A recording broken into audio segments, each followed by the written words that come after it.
चलो बेटा, तो क्वेश्चन नंबर 2 और 3 इस वीडियो में डिस्कस होंगे। क्वेश्चन नंबर 2 का मैं हिंट दे दूंगा क्योंकि पिछला जो क्वेश्चन हम लोगों ने इतना अच्छे तरीके से डिस्कस किया है उसी के ऊपर पूरा का पूरा डिपेंडेंट है। क्वेश्चन पढ़ लेता हूँ। Find the coordinates of the foot of perpendicular. मैंने बोला था पिछले एग्जाम्पल में कि ये चीज भी पूछी जाती है। ठीक है, foot of the perpendicular drawn from the point two the line.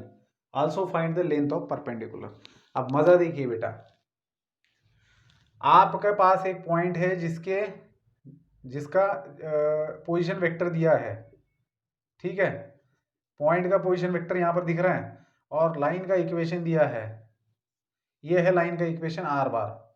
तो ये है बेटा आपका ए बार 11i -2j cap -8k cap. ये है आपका ए बार और बी बार है आपका 10i cap -4j cap and -11k cap और ये है आपका अल्फा बार।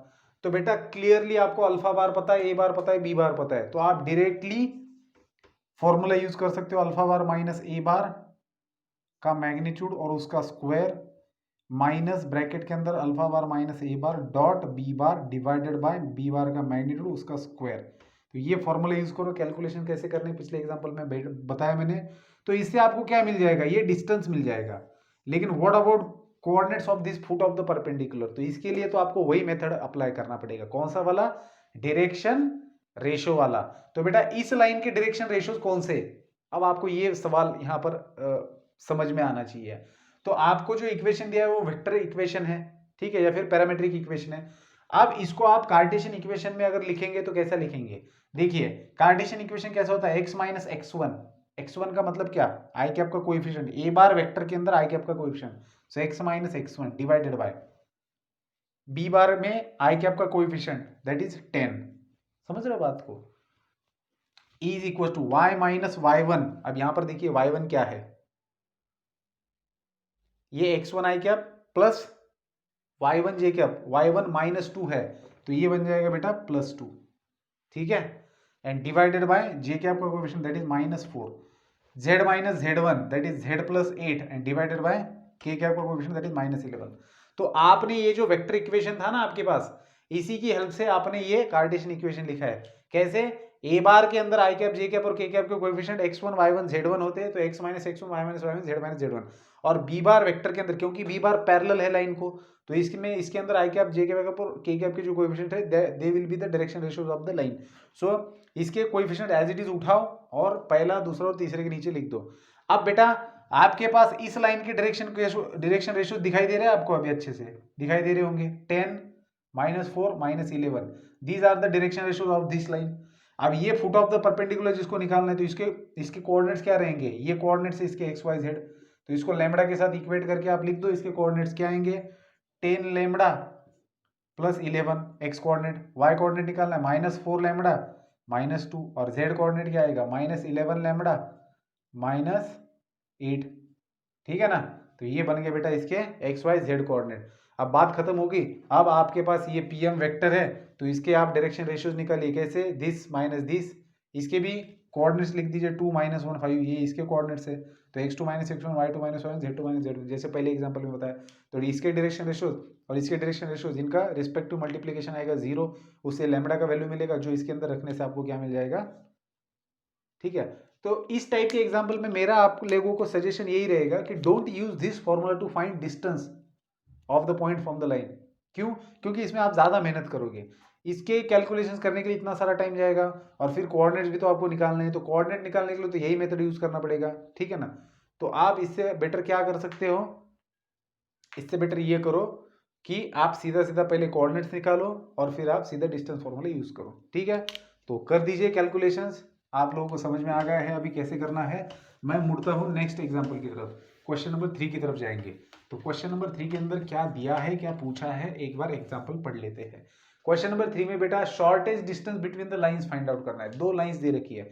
अब देखिए यहाँ पर एक सवाल पैदा होगा कि जब डिस्टेंस बिटवीन लाइन की बात हो रही है तब क्या स्क्यू लाइंस दिए हुए हैं या फिर लाइंस पैरेलल है, ये कैसे समझ में आएगा? तो देखिए जब भी लाइंस पैरेलल होगी तो बी बार सेम होगा। देखिए 2 लाइंस जब पैरेलल होती है तो थ्योरम के अंदर भी आप लोगों ने देखा होगा कि 2 लाइंस इस तरीके से हम लोग कंसिडर करते थे। यहां पर लैम्बडा भी लेंगे तो भी चलेगा। थ्योरम के अंदर ये कोएफिशिएंट अलग हो सकता है, इसके कोई दिक्कत नहीं, लेकिन जब दो लाइंस पैरेलल होती है तब उनका ये वाला पार्ट सेम होता है। क्यों? क्योंकि आपको पता है कि जब आप इस लाइन का इक्वेशन लिखते हो तो बी बार क्या होता है, it is a vector parallel to the given line. तो अगर ये दोनों लाइंस पैरेलल है तो ये वेक्टर भी तो सेम होना चाहिए।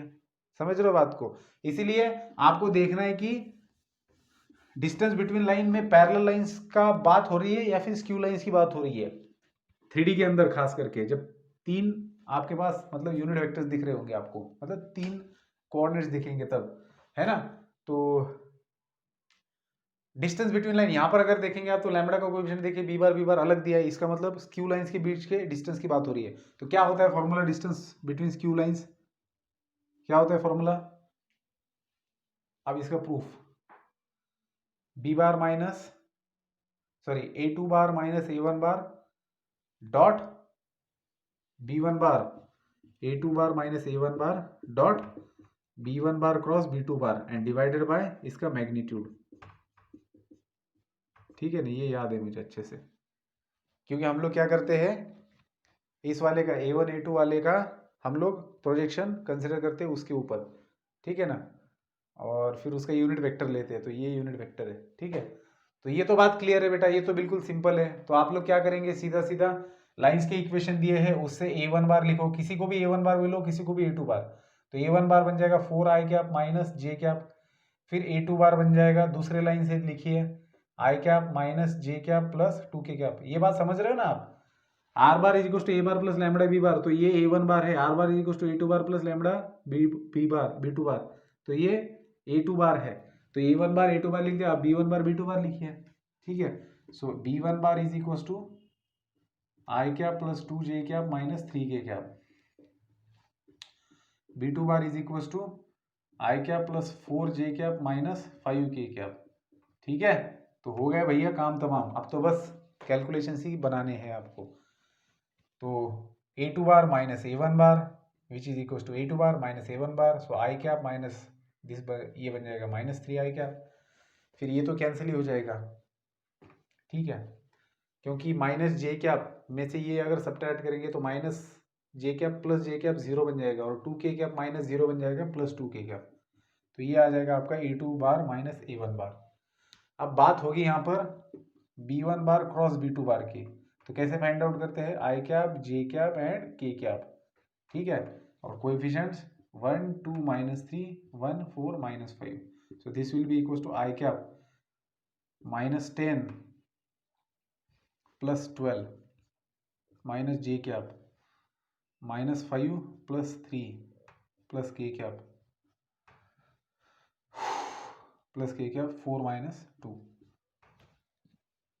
तो कितना आएगा 2i cap plus 2j cap plus 2k cap. ठीक है, और इसका हमें मैग्नीट्यूड भी चाहिए, तो b one bar cross b two bar का मैग्नीट्यूड आएगा रूट के अंदर 4 प्लस 4 प्लस 4 दैट इज 12, और 12 को आप लिख सकते हो 4 इंटू 3 दैट इज 2√3 आएगा।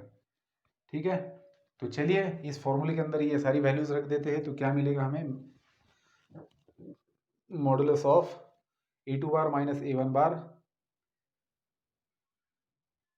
अच्छा, इसका भी कैलकुलेशन बाहर ही बना लेते, देखो a two bar minus a one bar dot b one bar cross b two bar. ठीक है,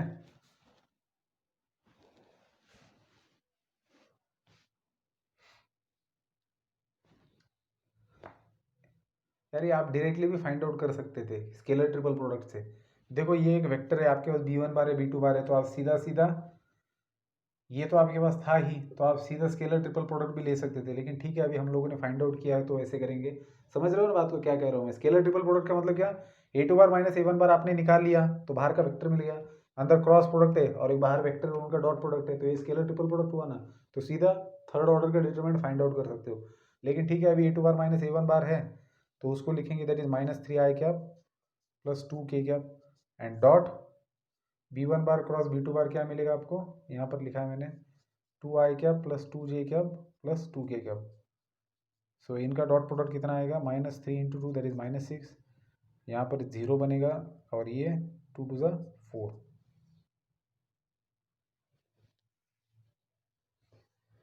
तो ये बच रहा है -2। तो ऊपर का जो कैलकुलेशन है वो आया हमारा -2 एंड डिवाइडेड बाय 2√3। तो बेटा 2 कैंसिल हुआ और माइनस ऑफ 1/√3 का मॉडुलस आएगा 1/√3, क्योंकि ये डिस्टेंस फाइंड आउट कर रहे हैं हम लोग, इसलिए ये बाहर मॉडुलस लिया हुआ है। ठीक है, तो शॉर्टेज डिस्टेंस कितना आ गया आपका 1/√3 यूनिट आ गया। तो यहाँ पर हमारा ये सॉल्यूशन खत्म होता है, तो अच्छे से समझ लेना इसको। चलिए नेक्स्ट वीडियो में देखेंगे बाकी के क्वेश्चंस। Good bye.